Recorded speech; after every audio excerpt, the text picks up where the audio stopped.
Alright, so I'm going to demonstrate a lap here using my line and setup here around the wall. This first lap I'm not going to talk, and then I'll just make key points once I replay the lap again.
So we'll go back again.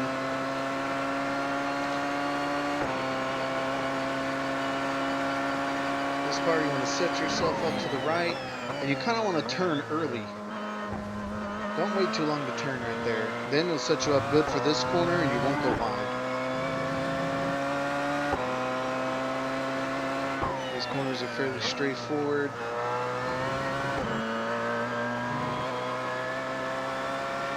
I make a mistake up here. I accidentally shipped down the third. I didn't mean to do that. That was an accident. Staying fourth. And we're past the Porsche.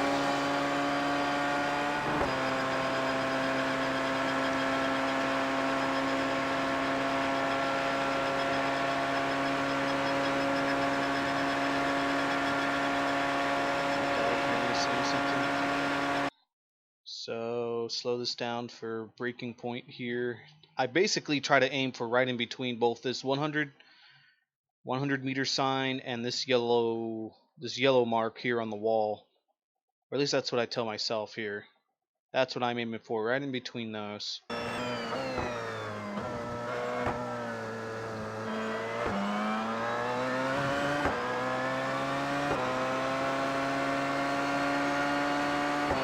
course, I'm going to adjust that depending on how much weight the car has, how worn the tires are out, or how worn out the tires are, excuse me.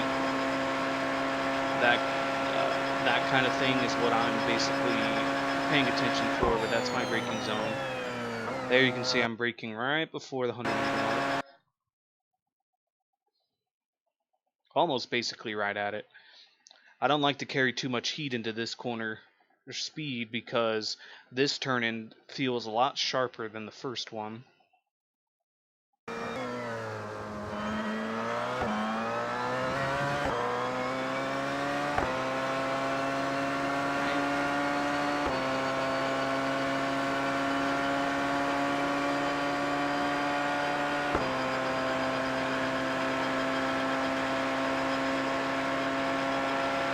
Slow down here. I do brake slightly early right there. See, I'm not really braking as hard as I can because I'm more worried about hitting my line coming out here. Barely on there. Get on the gas a little early. Once the hybrid kicks in, it's going to pull this car right over. Let's see, full speed. So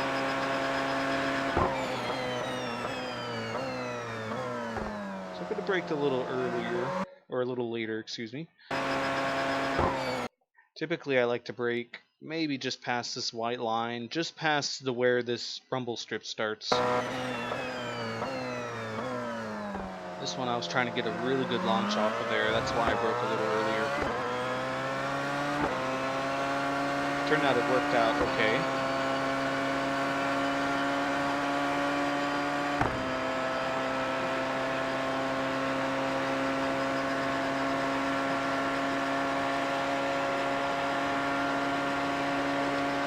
Up here is a real particular thing.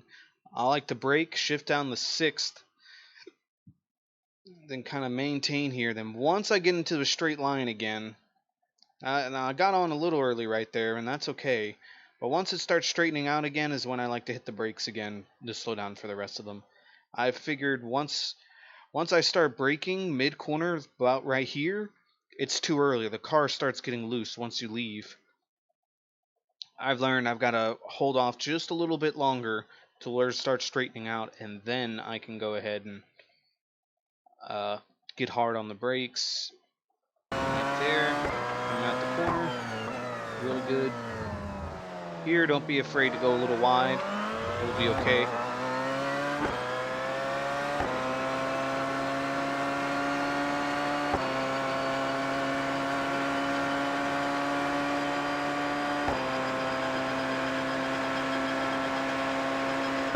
So once you hit this right-hander, you hit the brakes and then get on the gas, and you don't lift until basically you're making another right-hander. See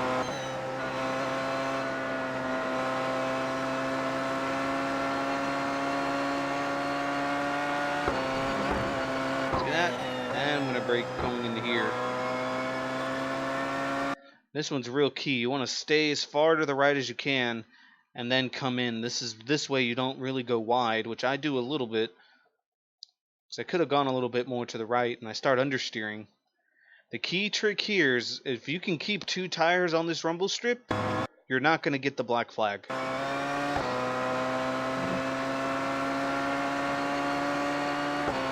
I got away with that one because I kept 2 on there. There, I got a little loose getting on.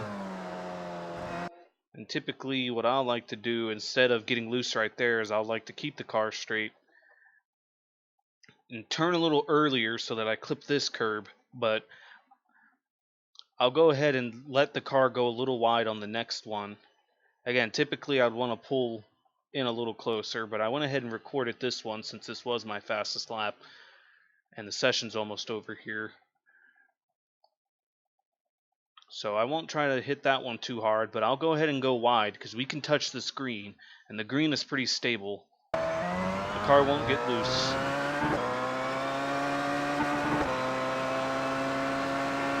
And that's my lap around this track.